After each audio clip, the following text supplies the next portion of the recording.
Hello, everyone. Welcome to a new episode of the Dissenter. I'm your host, as always, Ricardo Lopes, and today I'm joined by Dr. Marc Steen. He works as a senior research scientist at the TNO, a leading research and technology organization in the Netherlands. And today we're talking about his book, Ethics for People Who Work in Tech.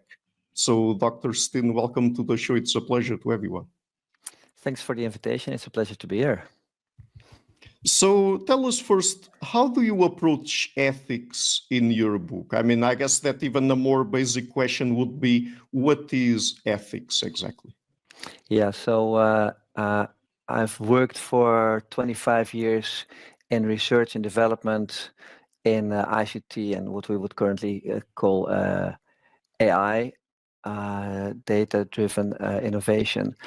And in that context, clients, partners, co-workers ask me whether I can help them with ethics, and that gives me a very practical perspective on ethics. So for me, it means those people involved in development and deployment of technologies, digital technologies, how they take into account various ethical questions during the process.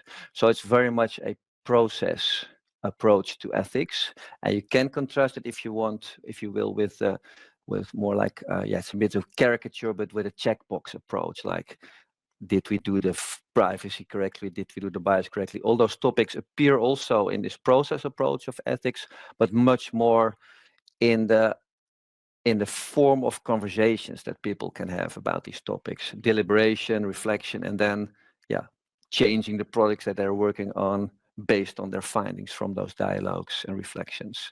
So it's ethics as a process. Mm-hmm. And in the book, you mention or make reference to a humanistic approach to the ethics of technology. What is that? I think humanistic, you can say it means putting people center stage. That is also been in the tradition of human-centered design. So you're looking at the people, the ultimate beneficiaries of these systems, whether they can flourish better. You can also look at more the level of society, whether these technologies can help to create more equity, rule of law, fairness. And also that's maybe another meaning of humanistic. It means involving the humanities much more than is often done in technology development and deployment. So philosophy and culture and all those things. Mm-hmm. So since we're going to talk a lot about ethics in technology today, what is the distinction between ethics in people and ethics in machines? Yeah, that's I would say that for me, ethics only happens within people and between people. I don't think a computer can have ethics. I know that people, also co-workers of mine, they make efforts to put a bit of ethical reasoning into robots. So the autonomous system will then have a rule like, don't do this because it is dangerous for people, so don't do it. So you can say, well, it is programming a bit of basic ethics into the robot. Yeah, in that sense, the machine can be behave more or less ethical. But I mean, the ethics happened in the programmers who then wrote the program, and then the computer, the robot executes. So yeah, I would say that ethics happens within people and in between people, how we engage with each other, how we treat each other, of course, but not so much in robots. Mm-hmm. So since you've been working a lot on the design and application of technology, are there similarities between normative ethics and that is the design and application of technology? Yeah, that's an interesting question. In my experience, they have lots in common. So normative ethics, understood as that branch of ethics that looks at the world and then says, hey, we can do this better, more towards fairness, more towards equity. It bears resemblance to the work, in my experience, that engineers or designers can do. They also look at the world and say, hey, there's something not quite right here, something can be improved, and then they go about it. So in that sense, they share a similar worldview, looking at the world, finding some elements of it problematic, and then making efforts to improve those situations. And of course, the engineer will use technology, and a normative ethicist will use ethics. But they have lots of things in common in that sense. And I try to include that. I included that in the book in the introduction, just to get engineers or developers or technologists more broadly, to get them more on board. Like, the work of ethics is not weird. You have something in common already. You look at the world, you want to improve things, which is good. So yeah, it's making ethics more attractive, more accessible to them. But do you think that moral philosophers and ethicists would be open to approaching the ethics of technology in this more sort of design and application way, or not? Oh yeah, I mean, where I live in the Netherlands, we have 4 universities of technologies, and they all have great departments of applied philosophy, applied ethics, ethics of technology. So yeah, that combination is almost normal, you can say, in the Netherlands. Mhm. So tell us then about what in the book you present as a 3-step approach to facilitate ethical reflection, inquiry, and deliberation. So what are the 3 steps here? Yeah, thanks. So that ties back to what we said in the introduction, ethics as a process. To make it a bit more systematic, I'm introducing this 3-step process, and I'm also emphasizing this is an iterative process. So it's not like you go 1, 2, 3, then you're good. You can do 1, 2, you can do 1 again, you can 2, you can. So you can switch between. But it's also useful to distinguish these phases. So.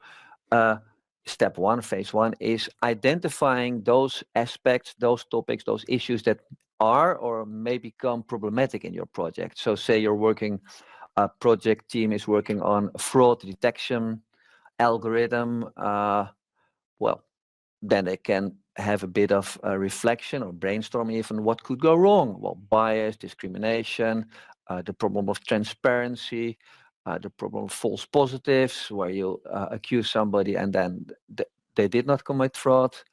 So there's discrepancy between the algorithm and reality. So it's putting those issues on the table to then go to step 2, that is, have conversations about these issues. And first, these conversations can be between the people in the project team, but I'm also advocating that bringing in the clients, bringing in partners, maybe bringing in NGOs or people who know about human rights or who know about technology more, and then having more depth to the conversation. So what is exactly the problem, and what are ways to address and solve these problems? And then thirdly, and that is, I think, where the normative ethics and the engineering mindset go together best. As an essential step 3 is do something with those findings. So you have the issues on the table, you had good conversations about it within the team and outside the team, and then do something with it. And typically you need also, of course, the commitment of project management or of the customer or the commissioner of the project. Like, okay, I see this problem, I've heard the solution, let's just implement this. And then it's always a good practice to make this into an iterative process again. Like, after 3 months, we'll meet again, and then we'll evaluate how the improvements have worked out or have not worked out, whether we need to adjust more. So identify issues, have conversations about these, and act. That's really the 3 steps. And what do you reply to a question such as, is technology neutral? Because this is very highly debated, a very highly debated topic. What is your answer to it? Yeah, I think I quote somebody, I forgot who said it, but technology is nor good nor bad, nor is it neutral. So you can't say the technology, this technology that is good. You can't say it. You can say it's bad. You can also not say it's neutral. It is, what is it then? And I think there's various ways to approach this. One could say, well, it always depends upon what people do with the technology. That's, of course, the first way of understanding this. So this technology, which is not good, not bad, nor neutral, but it can be applied to good purposes or to good ends, or the other way around, to evil purposes. And to complicate matters further, often technologies have a history. They have like a path dependency. Say your gasoline car, can you just change it into an electric car? Well, yes, you can, but then, yeah, you can only do that at the moment when your car is old enough that you can afford to buy a new one, and then you must also take into account how does it fit into the situation where there are more gas stations and electrical. Well, that's not the case anymore because there are many electrical charging stations nowadays. So this example is maybe not a good one anymore, but you can't also not change something because there's a path dependency. The choices that you've made in the past sort of restrict, not totally restrict, but they modify the choices that you have. So a technology can therefore, if it has already been used in certain applications, if it is already embedded in certain practices, it tends to do something more than it can do something else. So at that moment you can't say, well, you can use it for, no, because you can only really practically use it for that purpose for which it has been embedded in all those practices and structures already. So I think like you're saying exactly, the debate can go on, but it's not neutral. That is, it's more complex. And how do you look at the relationship between people and technology? That's a difficult question. What exactly? I Can mean, you explain? I guess that we could put it in two different ways. I mean, one of them is since technology is created by people and the kinds of technologies that you're interested in terms of the ethics behind them, it's people who need to program them in certain ways to do this or do that or act in the ways that we want them to. I mean, I guess that would be one way of putting it. How do you look at the relationship between people in technology in that sense? So I think I'll approach it this way. This is taking into account like the last 1 or 2 years of ChatGPT and all the AI hype, and even talking about artificial general intelligence or artificial super intelligence, all of these things.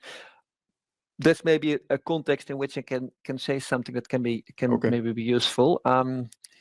Here it occurs to me, and I'm not finished thinking about this, but I often get the sense that people confuse whether technology is a tool for people to be used, and then that ties back to your previous question, not neutral but path dependent, etc., or whether this technology, the AI or the ASI or the AGI, whether it can be or can become an agent, maybe not a moral agent, but then an agent in the sense that it acts more or less autonomously. And this really makes me think. And as I said, I'm not I'm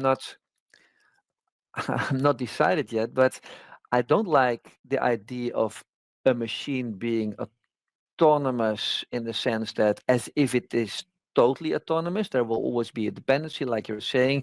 There's maintenance, there's programming, it needs to change its batteries, and people need to do that. So but there will be moments or periods of time where it acts autonomously, and at that moment, the machine, the robot, can behave almost as if it is like a fellow worker, a co-worker, maybe a helper, assistant. These are, of course, the words that people often use.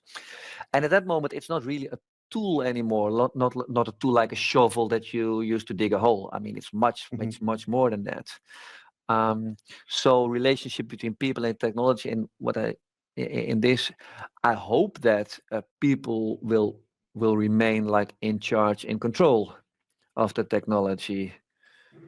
And then also, but that's entirely different question that we may or may not go to, like then who owns the technology, who controls it? Is it big tech companies in the US? Is it big tech companies in China? Is it the European Union who can do something besides regulating? Can we make technology that works for people? I think that would be my my hope for this relationship, that technology is there for people and not the other way around. And I guess that this also, at least to some extent, raises the question of if technology behaves in ways that we find to be bad, who is to be held responsible, right? Yeah, and now maybe you're using or moving towards the vocabulary of law, of and then accountable, responsible, liable. Oh, and that's a whole different field of legal personality of those robots, yes or no, and etc.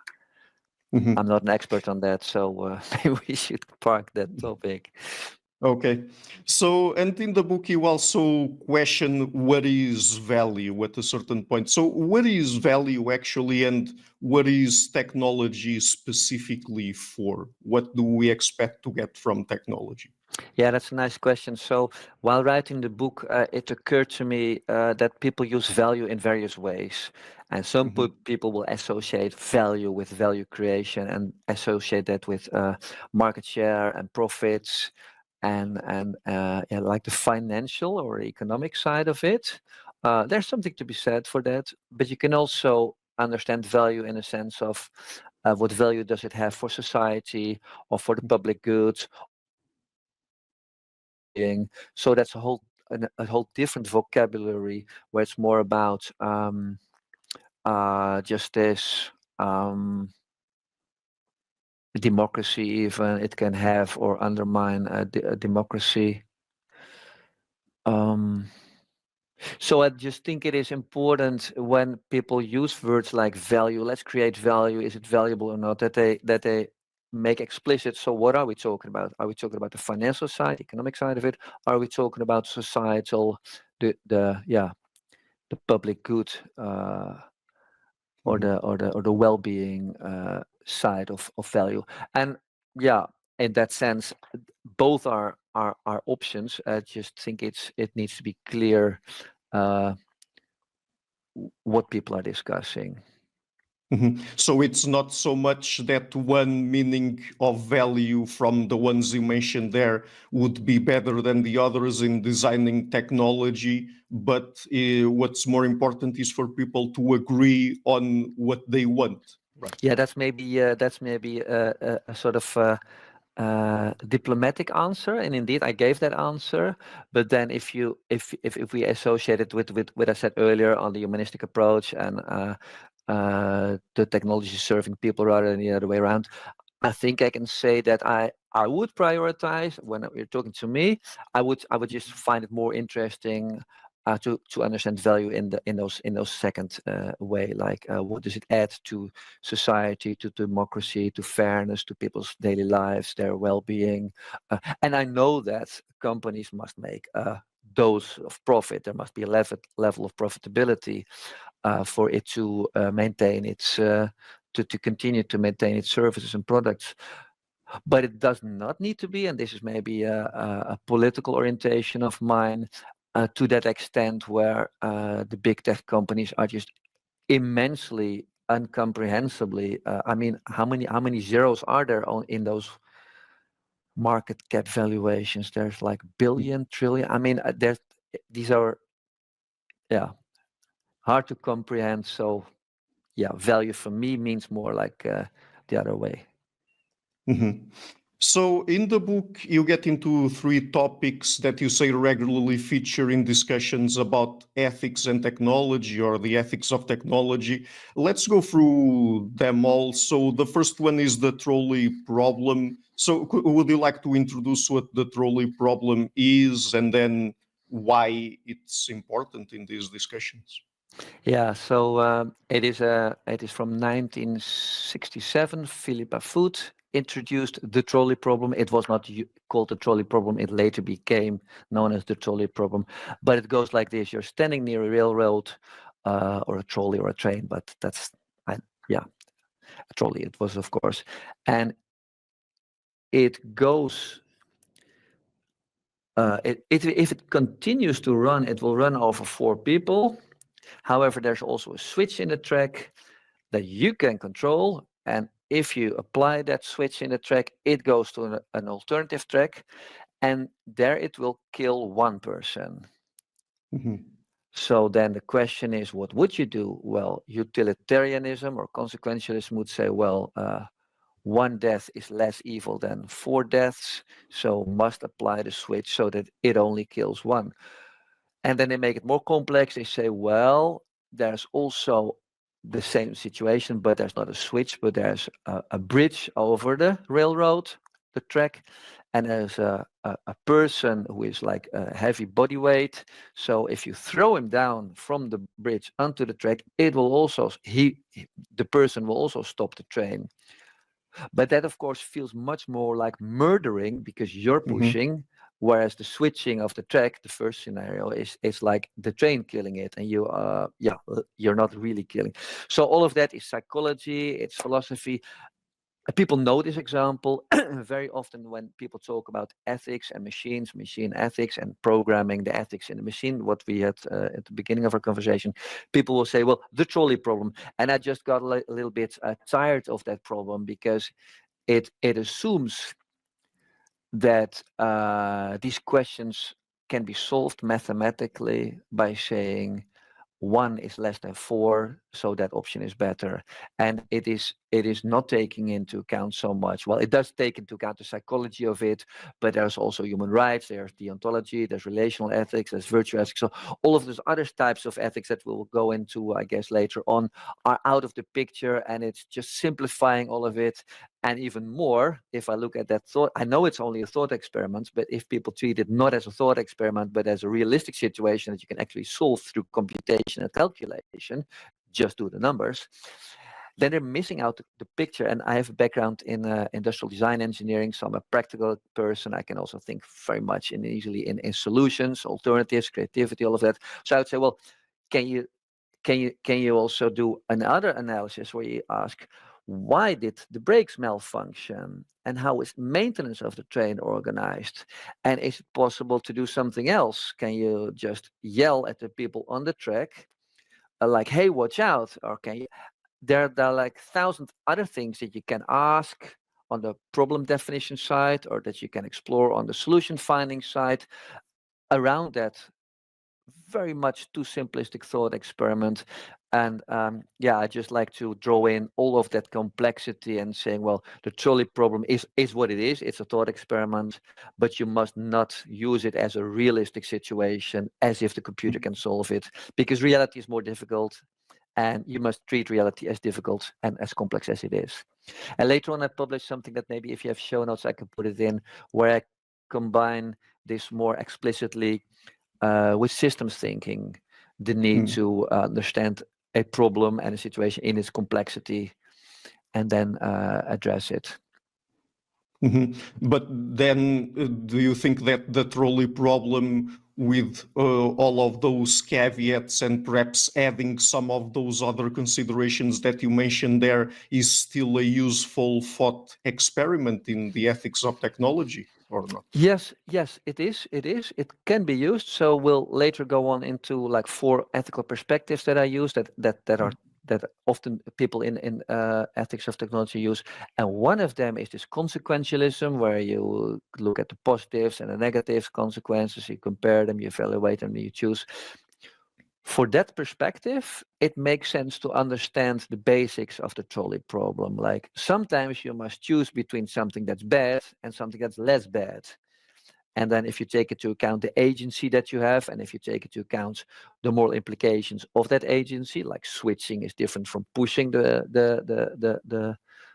it's called a fat man, but I think it's ugly title, the larger person from the bridge. If you take that into account, I mean, that's what the thought experiment can help you with, but not more than that. Okay, so the second topic that you mention in the book as being regularly featured in these kinds of discussions has to do with privacy. So in the realm of technology, what is privacy? What does it entail? And what are perhaps some of the biggest questions we have to tackle in this domain? Yeah, so another topic, like you were saying, that often pops up in conversations about ethics and technology, ethics and AI, is privacy. That has been a topic since, at least since Cambridge Analytica, where Facebook, in an unfair way, barely legal way, illegal way, scraped all those data from all those Facebook friends of friends, and then used it to weaponize the advertisements on Facebook, and then skew the presidential elections in the US at that time, and the Brexit vote in the UK around the same time. So all of that has drawn enormous attention to privacy. But privacy then means who owns the personal data and who can just or can or cannot just scrape it and use it for other purposes. So it's an interesting topic. But then people sometimes, if you combine it with the context of a company who develops or deploys technology, they will have a legal officer and they will say privacy and then nothing else, as if ethics is only privacy. Or they'll say privacy compliance to the GDPR, the General Data Protection Act of the EU, as if you do the compliance of privacy in terms of GDPR, then you're all good. Whereas privacy can be much more, and even more so. There's more topics than only privacy, as I mentioned before. That's really a key topic for me. There's fairness, justice, non-discrimination, bias, all of that. There's transparency, accountability, responsibility, all of that. Privacy is only one thing, and then this narrow legal interpretation of privacy is yet only one other thing.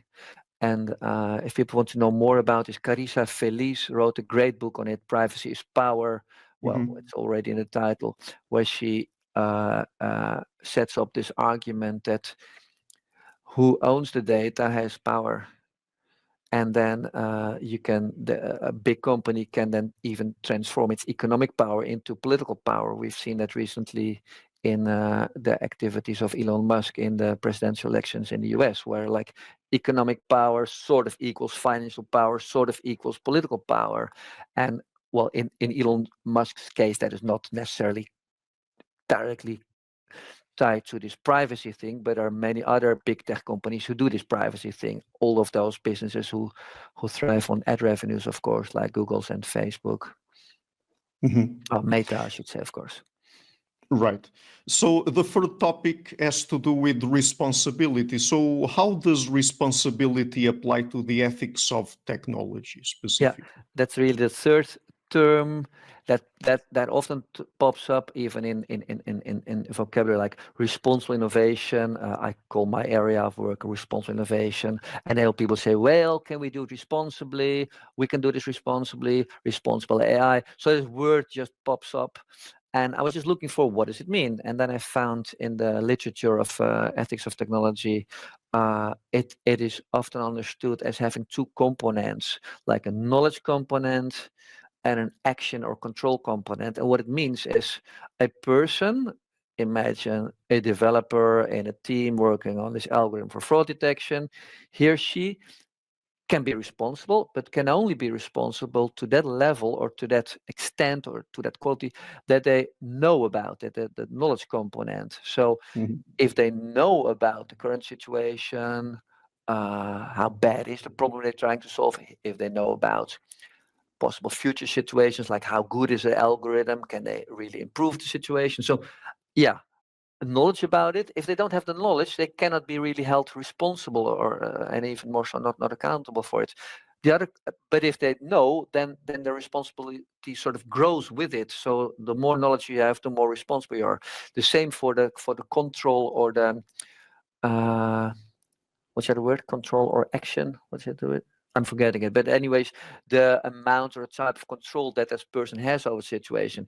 If they can influence the project a lot, maybe because they're a senior developer, maybe they're the project manager, that means that their responsibility also grows proportionally to that. Whereas if they're only, and some people are only a smaller player in the project team, they're maybe junior, maybe the budget is not too big. So then, and this may be harder to claim, but still it sounds reasonable that they can then be held less responsible for it.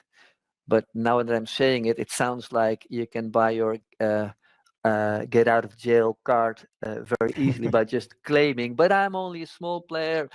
That's not, it's really meant the other way around. That you can take, there's an invitation to grab more control of the situation than you would normally do, which can require courage, like raising your hand, asking a question, because that goes hand in hand with being responsible. And then in the book I have a drawing that was I took it, I think, from what's his name? You can look it up in the book, of course. It's not my metaphor, but I looked it up.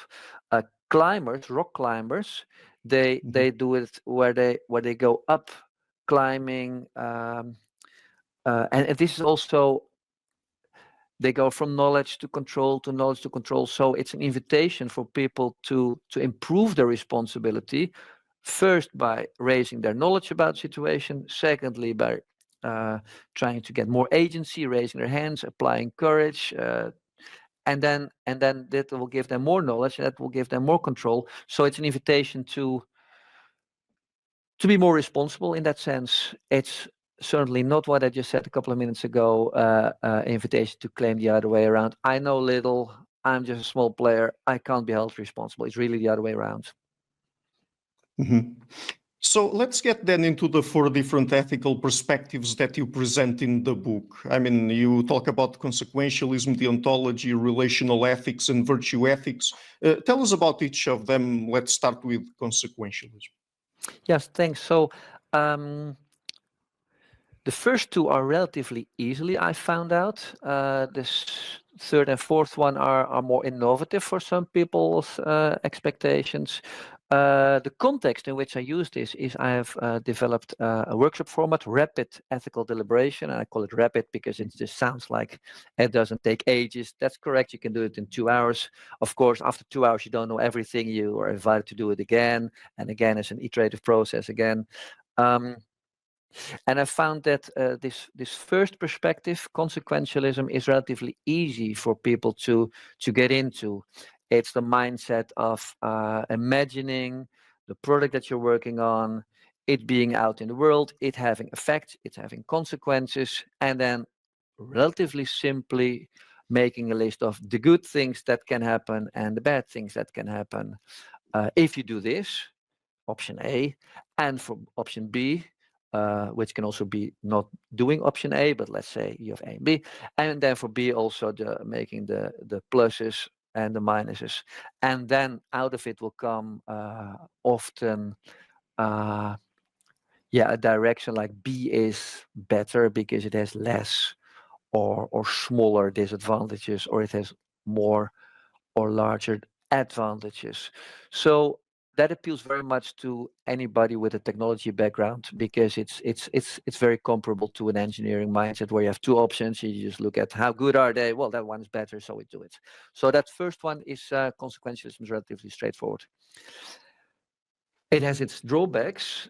You can't compare apples and pears. So the plus here is for that group, but the minus is for another group. Say you have your self-driving car. It's a good thing that you don't have to drive. It saves you time and energy. The bad thing is that maybe it will be a threat to pedestrians or people on bikes if they, etc. So it puts the pluses for the car owners. It puts the minuses for the non-car owners. And consequentialism does not have a really easy way to solve that. So that's where you go to the second perspective, deontology or duty ethics.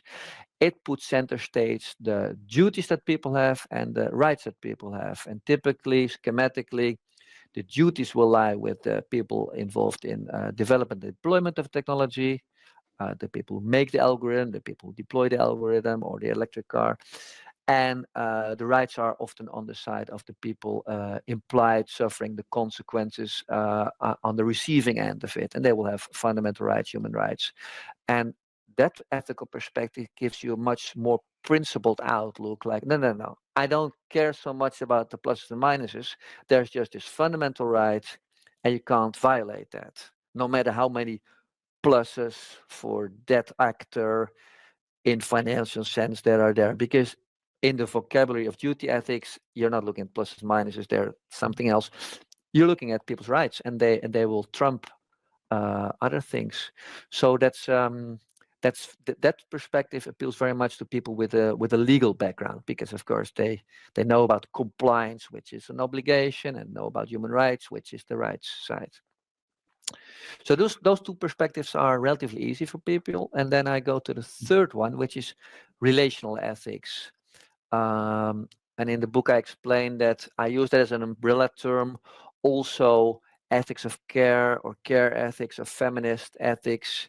What all of it comes down together is often when I use it in a workshop, I'm using like 2 questions. First question is often easy for people to get into, like, suppose this algorithm is implemented in the world and is being used in practice. So again, this fraud detection algorithm. How will it change the way that people engage with each other, look into each other in the eyes, or cannot look each other in the eyes?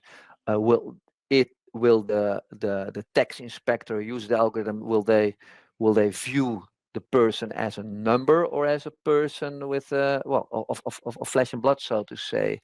So this looks at the way that technology can be like very machine-like, or the other way around, if you take relational ethics more seriously, whether technology stays a little bit more to the background and there's room enough for person-to-person engagement and discretion, professional discretion. Like, I know that the algorithm says this, it has a flag for your name, but I'm looking at you and I'm using my human senses.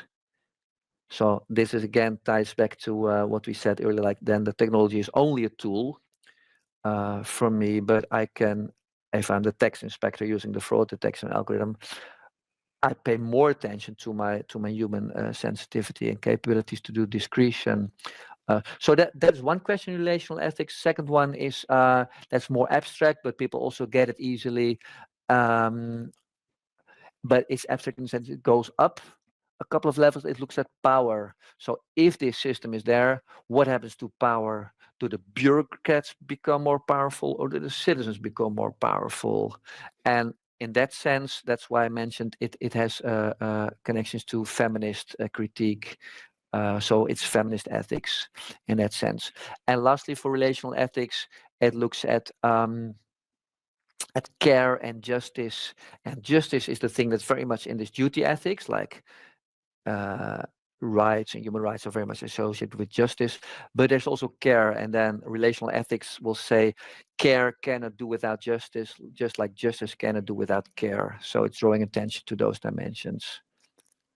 Lastly, virtue ethics. I know, but I am treating it with some depth because I consider it really the heart of the book. Like, what are these ethical perspectives? How can you make them practical? So fourth one is virtue ethics. I'm very much inspired and informed by Shannon Veller's work. The book of hers of 2016, I think it was, Technology and the Virtues. She makes a great argument drawing from various virtue ethics traditions. The way that she looks at it and the way I also apply it is you can look at a certain technology, say this mobile phone with a social media app on it. Does it help or does it hinder people to cultivate certain values? I'm doing this, certain virtues. So self-control, understood as one of those classical cardinal virtues. The virtue of self-control, it means that I command my own actions and I can stop when I want to, I can start when I want to. Well, of course, that virtue of self-control is very easily undermined by a social media app because they have like 500 psychologists on the payroll making the app as addictive as possible because of the ad revenue they grab, they hold, they monetize your attention. And then you can use virtue ethics creatively and think of, okay, can you think of a social media app that does not corrode your self-control, but that can help you to cultivate self-control? That can be the social media app where if you start up the app, it says, how long do you want to spend? And say, well, 5 minutes is good. I just want to be update on LinkedIn. I just want to be update on my friends on somewhere else. And then after 5 minutes, it goes beep. This is a reminder to cultivate your self-control. It's time to think of doing something else, more useful, more creative, more whatever. And thanks. So it can be done if you have another business model or a revenue model. So this is virtue ethics in the sense that Shannon Veller is often applying it and many others as well.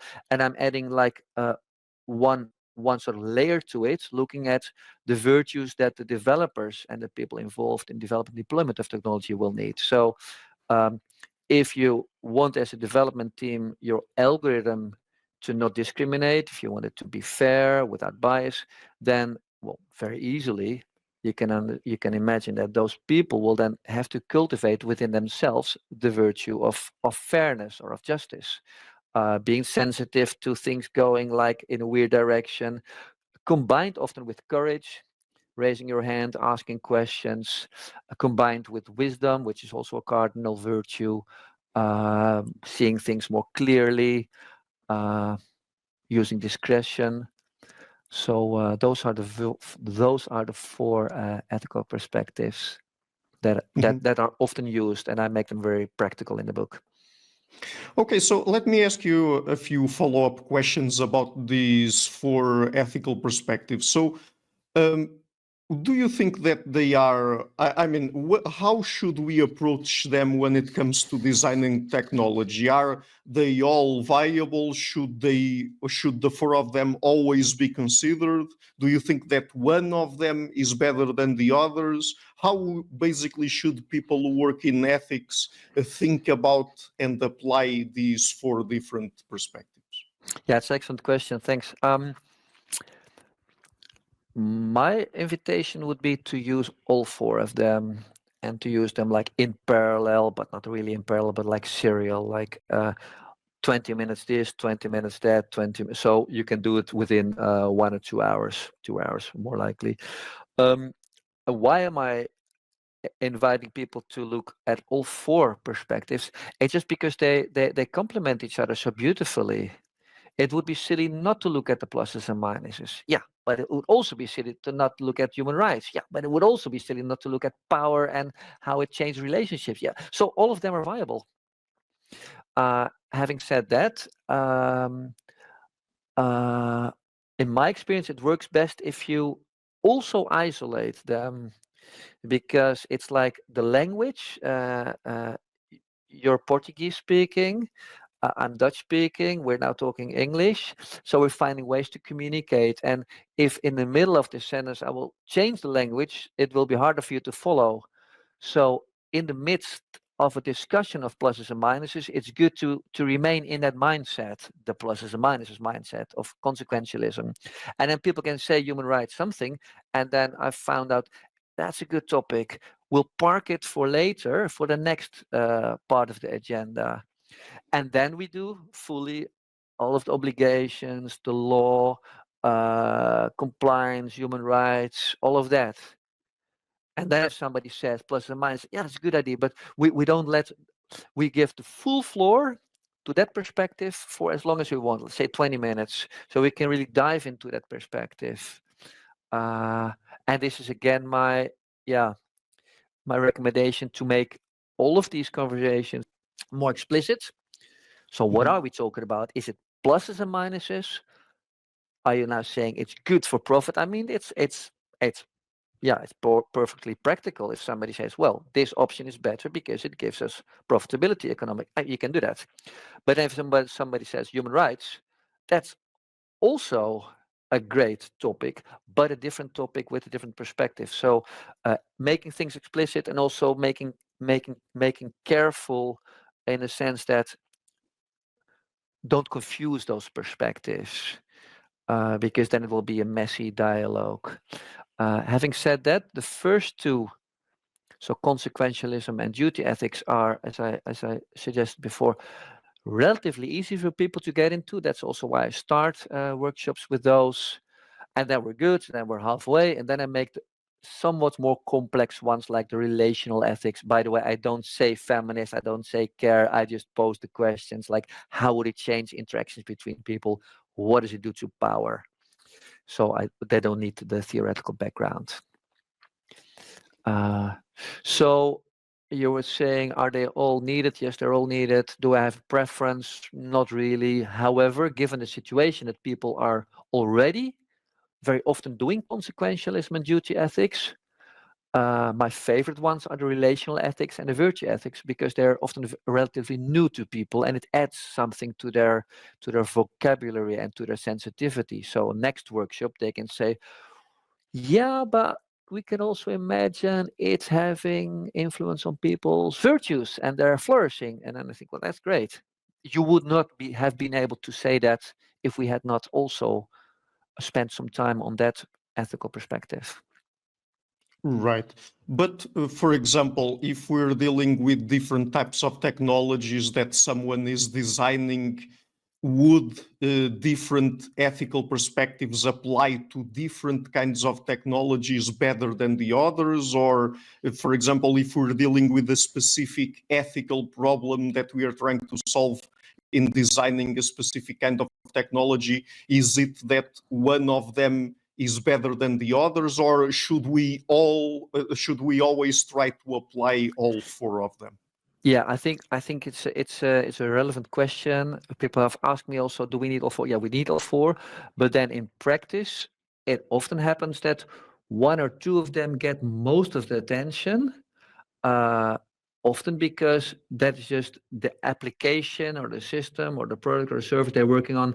It just raises more questions in that perspective. So an app that facilitates human-to-human communication, you will spend a bit more on the relational ethics side of it. An app that or a system that people use all the time that really ties into their habits. Habits is also a vocabulary of virtue ethics. To develop virtuous habits is like the whole thing of virtue ethics. So for those systems where they become part of behavior of a habit, their virtue ethics is a good place to spend some extra time. Like, how does it change people's attitudes, behaviors, habits, virtues? So yeah, just do all four of them, and it's also great if two of them get some more attention, because, well, that's just like you're saying, projects are different and will require different emphasis. Mhm. So to get a little bit more practical now that we're reaching the end of our conversation, if someone is thinking about developing a new kind of technology where ethical considerations might apply, how do you think they should proceed? I mean, would there be a set of principles or guidelines for them to follow?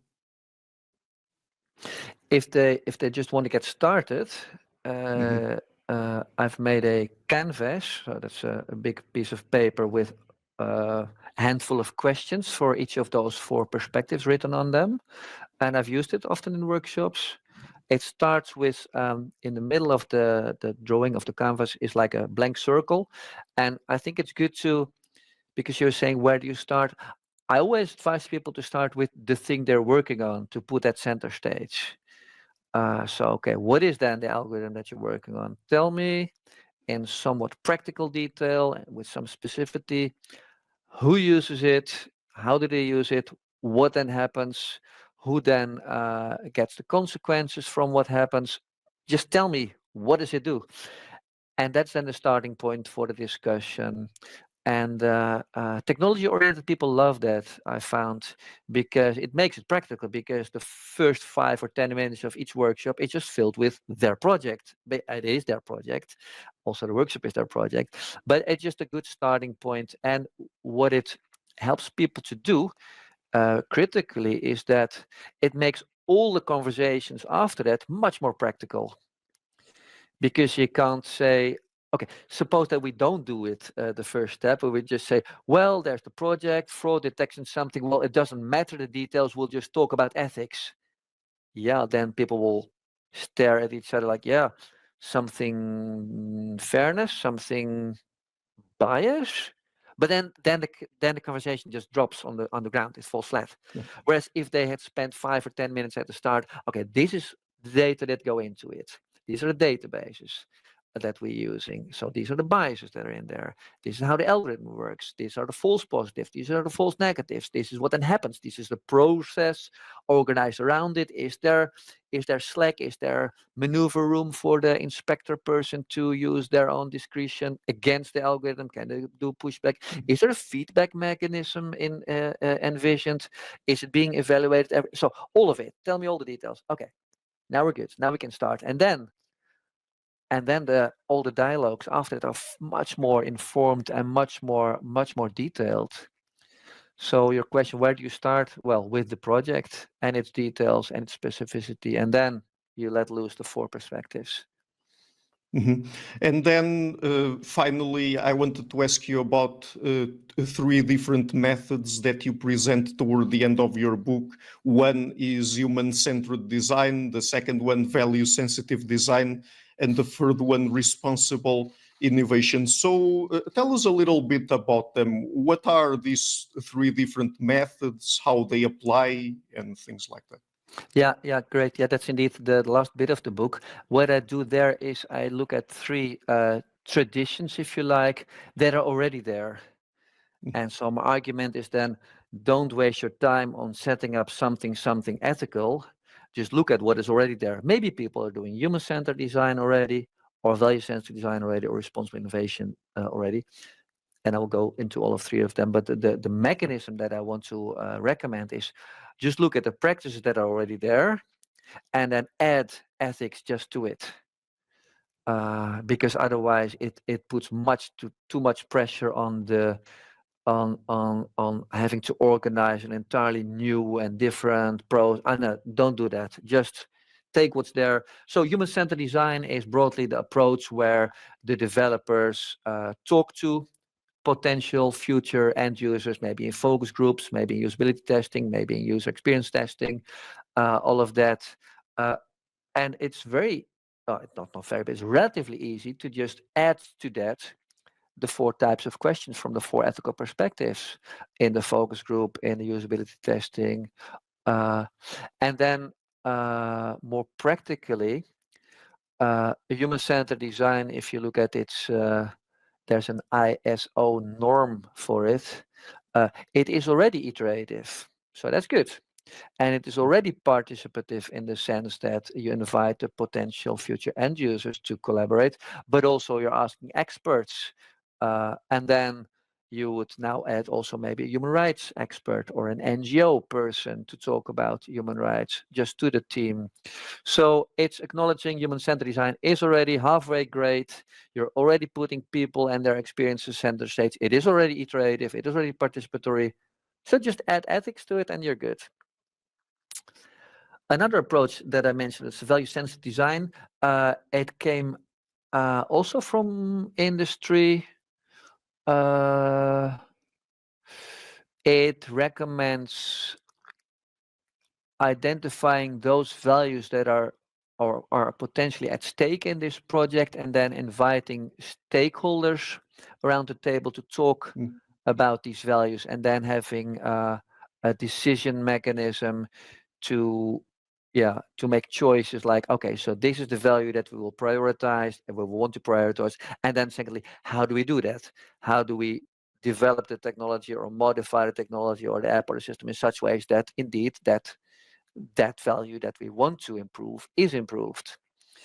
So that's a great way already to do ethics, and many people, especially I think in the Netherlands, it's like a very common approach in the 4 universities of technology that I mentioned. So that's Delft, Eindhoven, Twente, and Wageningen. Those were Dutch words, but people maybe know one of them.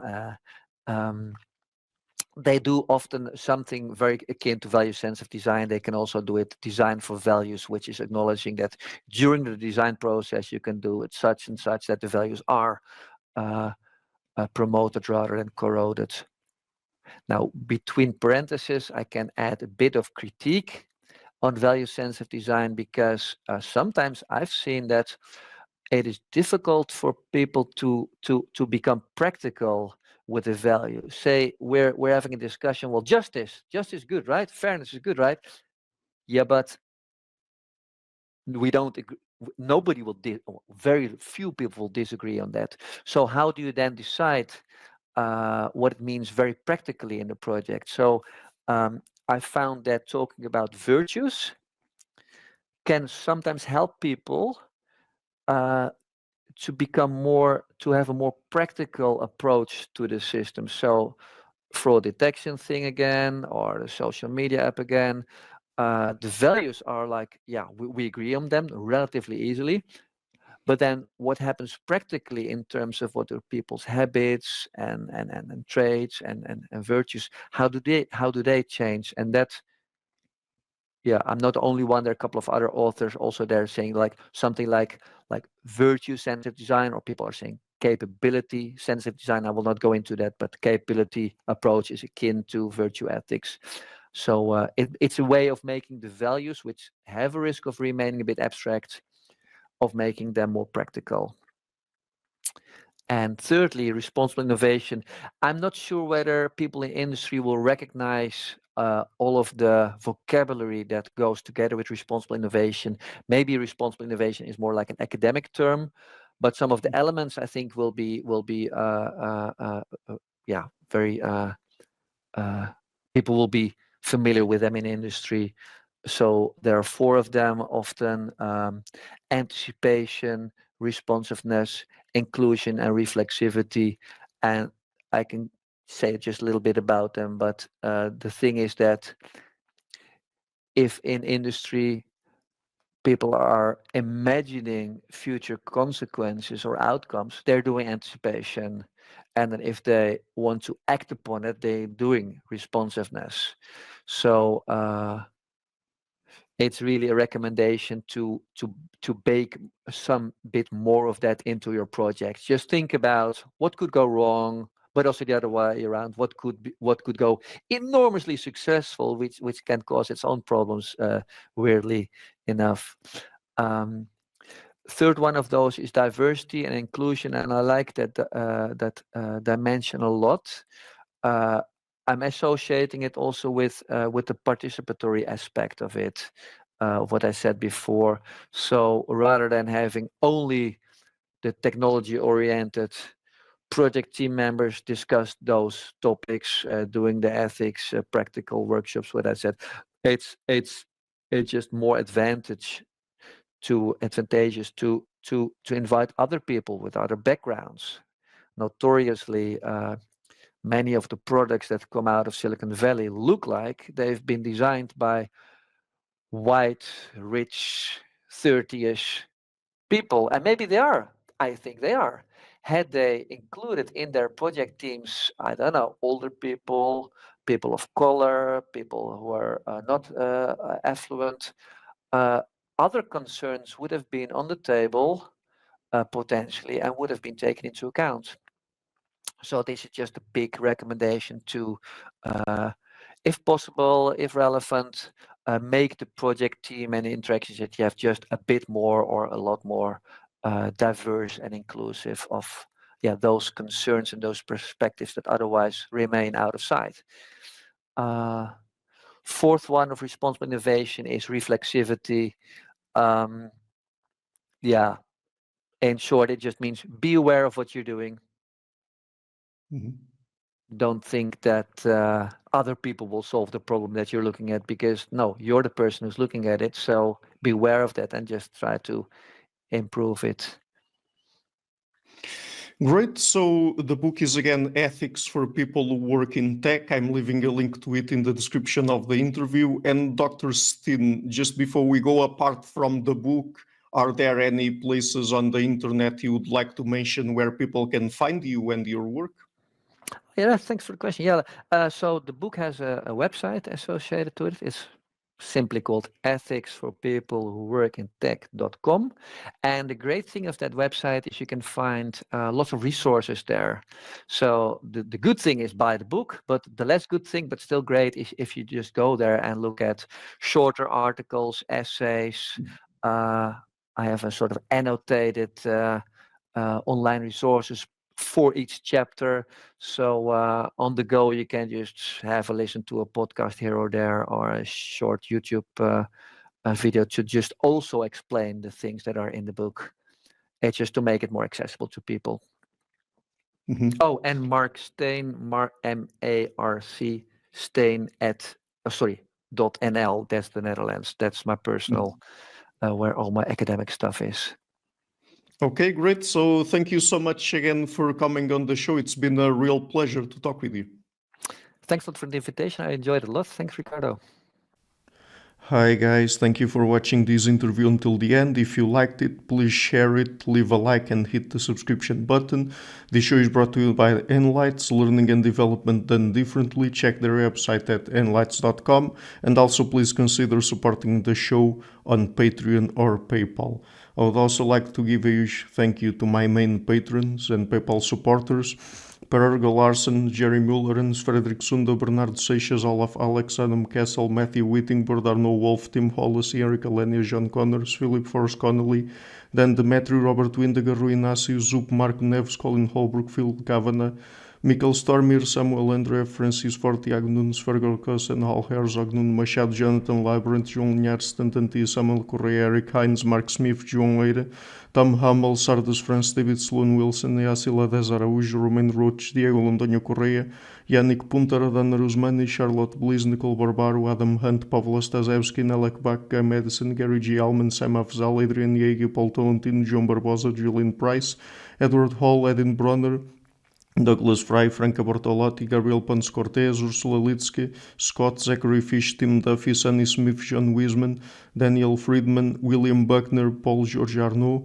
Luke Lowacki, Georgios Theophanes, Chris Williamson, Peter Wolozin, David Williams, Diogo Costa, Anton Erickson, Charles Murray, Alex Shaw, Maury Martinez, Coralie Chevalier, Bangalore Atheists, Larry Dealey Jr., Old Erringbone, Sterry, Michael Bailey, Dan Sperber, Robert Grassi, Igor N., Jeff McMahon, Jake Zool, Barnabas Radix, Mark Campbell, Thomas Dovner, Luke Nissen, Chris Story, Kimberly Johnson, Benjamin Galbert, Jessica Nowicki, Linda Brandon, Nicholas Carlson, Ismail Benzliman, George Coriatis, Valentin Steinman, Per Crowley, Kate Van Goller, Alexander Hubbard, Liam Dunaway, BR, Masood Ali Mohammadi, Perpendicular, Jonas Hertner, Ursula Goodenough, Gregory Hastings, David Pinsoff, Sean Nelson, Mike Lavigne, and Dios Necht.